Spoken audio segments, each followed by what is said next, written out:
So essentially, so far, Karen, there are three main messages out of this summit here in Versailles.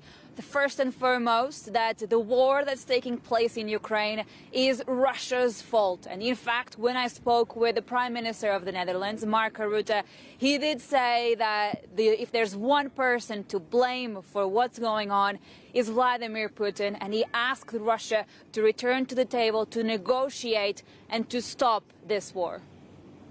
There's only one country responsible for what's happening in Ukraine, and that is Russia, and there is one person responsible, and that is the president of the regime in Moscow, and that is Vladimir Putin. So the West bears no responsibility at all, and we call upon Russia, we call upon Putin to end this invasion, to stop the aggression, and to return to the sensible table of negotiation, of talking, of discussing what needs to be done to de-escalate.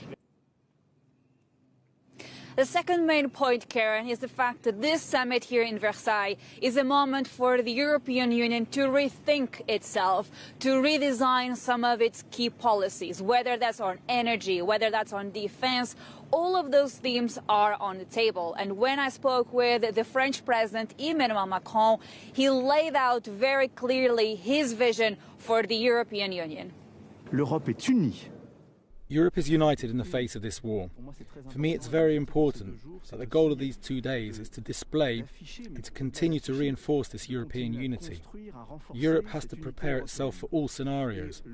I often hear talk of a strong and independent Europe. Well, it has to prepare itself to become independent from Russian gas. It has to become independent to guarantee its own defence. It has to be independent in supplying its own markets.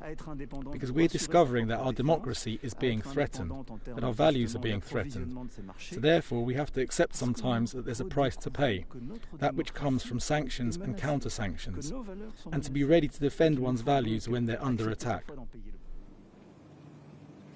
And thirdly, Karen, it's also about what this war means for the European economy. Some of the leaders have just started arriving here for their second day of discussions. We saw just von der Leyen arriving here as well.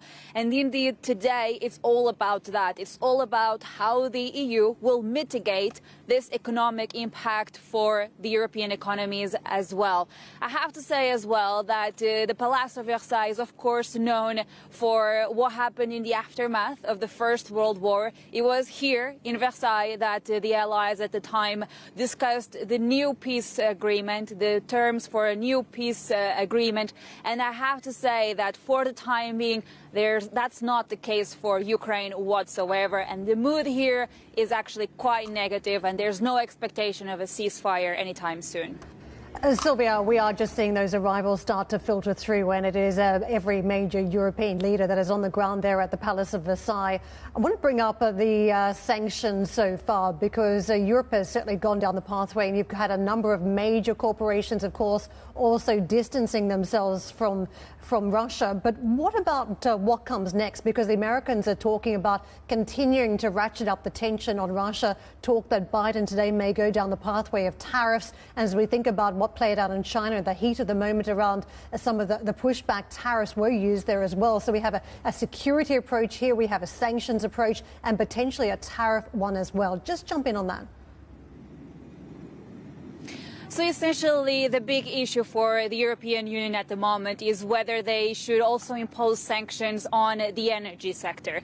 But here, there's some division among the 27, because while some member states are keen to take that initiative, are keen to essentially ban all the fossil fuels that are coming from Russia into the EU, other member states disagree with that, essentially because they are very dependent on Russian energy, and doing so would have a lot of consequences for the European economies as well. And in this context, it's important to look at countries such as Hungary.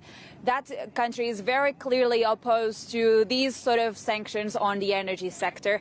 And let's not forget that this is also very important from a national perspective there, because Prime Minister Viktor Orban is facing an election in a few weeks' time. So we cannot forget that taking that step would be very difficult for the European Union as a whole. But when I spoke with a European official a couple of days ago about these energy sanctions, The message was that this could be done at a national level. So we might not see the EU coming together with an energy package in terms of sanctions, I should say, but we could not rule out the fact that some countries could actually go ahead and block energy supply from Russia on their own. So let's see what will happen on that front as well. But for the time being, Karen, seeing a joint EU action on that front seems very unlikely. We've just got Greece arriving for the conversations today, Silvia. I want to pick up on the war of information at this stage, because we saw that play out fairly dramatically yesterday at this press conference in Turkey, where we had the Russian foreign minister questioned by Hadley, our very own correspondent, about the bombing of the maternity hospital in Mariupol, and the Russians point blank just denying what had taken place and effectively saying there were no victims there. It was not a place that was conducting normal hospital operations, really trying to fight back against the narrative. And I thought that was just stunning, because over the years we've spoken about this information war that has been waged by Russia.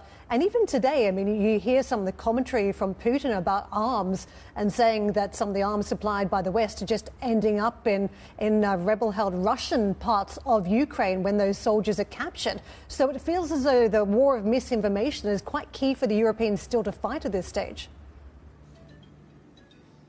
And in fact, there were quite a lot of comments from the European leaders as well about that. In a way, they could not believe what Russia had said in Turkey on Thursday. They said that it's clear from the images that we're getting from Ukraine that the Russian troops are effectively hitting civilians, that they attacked a maternity hospital, that they are attacking women and children, and that for the European Union is appalling. That was the message from the European leaders when they arrived here on Thursday.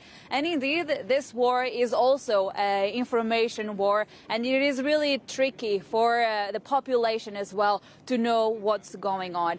Now, I have to say that from a European perspective, another important debate here in Versailles, Karen, is about Ukraine's membership of the European Union.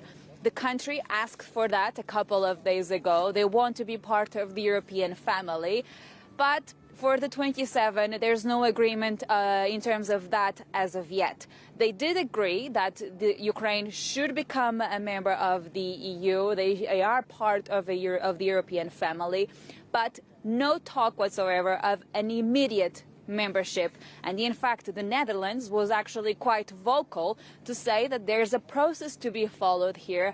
And in essence, it seems very unlikely that the EU will open the doors to Ukraine to full membership when the country is at war.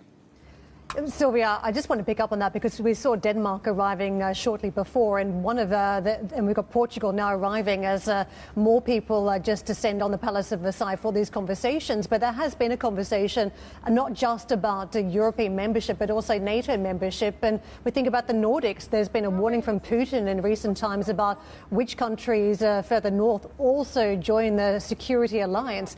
Just weigh in on that, because it feels as though some concern is still out there from member nations about inflaming the situation. They want to walk this delicate line of balance, so to speak, where they end up at some sort of peace, but don't necessarily pour further fuel on the fire. Do you want to just jump in on that? It's quite astonishing, isn't it, the implications that this invasion is having on all sorts of political fronts.